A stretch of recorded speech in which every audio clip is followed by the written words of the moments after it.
नमस्कार, आप देख रहे हैं भारत टाइम्स न्यूज और मैं हूं आपके साथ छवि। नवी मुंबई की धरा को अपनी चरण रज से पावन बनाने वाले जैन श्वेतांबर तेरापंथ धर्म संघ के एकादश माधी शास्ता युग प्रधान महातपस्वी आचार्य श्री महाश्रमण जी शुक्रवार को अपनी धवल सेना के साथ नेरुल में पधारे। अपने आराध्य को अपने आंगन में पाकर नेरुल की जनता निहाल हो उठी। वर्षों के संजोए सपने फलीभूत होते देख जन जन के नयन सजल बन रहे थे। श्रद्धा, आस्था, विश्वास की तरंगे हिलोरे ले रही थीं। जब इन्हें उनके आराध्य के कर कमलों से होने वाली आशीष वृष्टि का साथ मिला तो आस्था रूपी हिलोरे अपने चरम को छूने लगीं। अपने आराध्य के अभिनंदन में नेरुल का जन जन प्रणत नजर आ रहा था। विभिन्न झांकियों के रूप में सजे बच्चे हो या कन्याएं अथवा महिलाएं, युवक, परिषद के सदस्य हों अथवा सभा संस्थाओं से जुड़े लोग, सभी ऐसे दुर्लभ अवसर को प्राप्त कर धन्यता की अनुभूति कर रहे थे। उनके मुख से उच्च रचित होने वाले जय घोष से पूरा नेरुल महाश्रमणमय बन रहा था। भव्य स्वागत जुलूस के साथ आचार्य श्री नेरुल में स्थित NRB कॉलेज परिसर में पधारे। इसके पूर्व प्रातःकाल की मंगल बेला में युग प्रधान आचार्य श्री महाश्रमण जी कोपर खैरना में द्विदिवसीय प्रभावक सुसंपन्न कर मंगल प्रस्थान किया।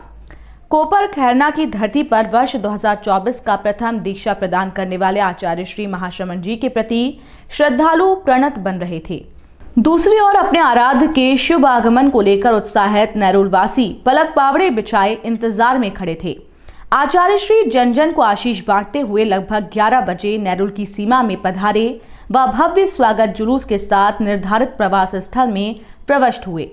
प्रवास स्थल से कुछ 100 मीटर दूर स्थित तैरना कॉलेज ग्राउंड में बने श्री समवसरण के विशाल पंडाल में उपस्थित जनता को महामानव महातपस्वी आचार्य श्री महाश्रमण जी ने पावन पाथेय प्रदान करते हुए कहा कि जीवन में ज्ञान का बहुत महत्व होता है। यथार्थ परक ज्ञान हो तो बहुत अच्छी बात होती है। स्वाध्याय अध्ययन अच्छा होता है तो आदमी का ज्ञानात्मक विकास होता है। ज्ञान की देवी सरस्वती हैं। 3 प्रकार की शक्तियों की कामना सभी मानव को होती है।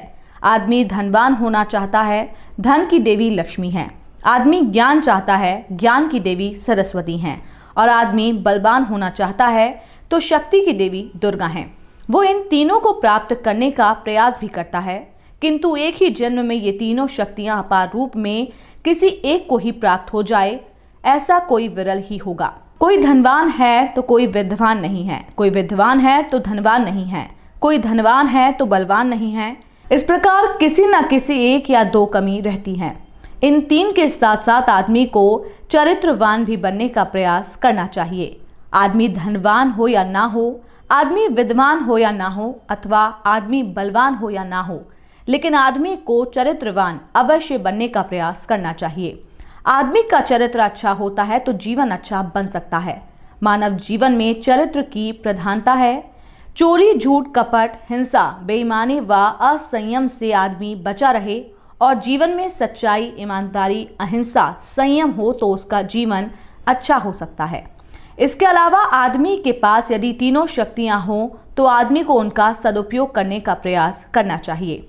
आचार्य श्री ने नेरुलवासियों को आशीर्वाद प्रदान करते हुए कहा कि यहाँ के लोगों में भी सद्भावना, नैतिकता व नशा मुक्ति की चेतना का विकास होता रहे। आचार्य श्री के मंगल प्रवचन के उपरांत साध्वी प्रमुखा विश्रुत विभाजी ने भी नेरुलवासियों को उद्बोधित किया। आचार्य श्री के स्वागत में स्थानीय स्वागताध्यक्ष श्री आनंद सोनी, तेरापंथ युवक परिषद के अध्यक्ष श्री कांति कोठारी ने अपनी आस्था सिक्त अभिव्यक्ति दी। तेरापंथ महिला मंडल ने स्वागत गीत का संगान किया। नवी मुंबई के महापौर श्री जयवंत सुतार ने कहा कि महाराष्ट्र संतों की भूमि है। मैं नवी मुंबई की समस्त जनता की ओर से आपका हार्दिक स्वागत करता हूं। मैं इस अविस्मरणीय अवसर को प्राप्त कर धन्यता की अनुभूति कर रहा हूं। NRB कॉलेज के संस्थापक श्री नामदेव भगत ने कहा कि आपके आगमन से हमारा कॉलेज परिसर धन्य हो गया। श्री रविंद्र ठाकरे ने भी आचार्य श्री के स्वागत में अपनी भावाभिव्यक्ति दी।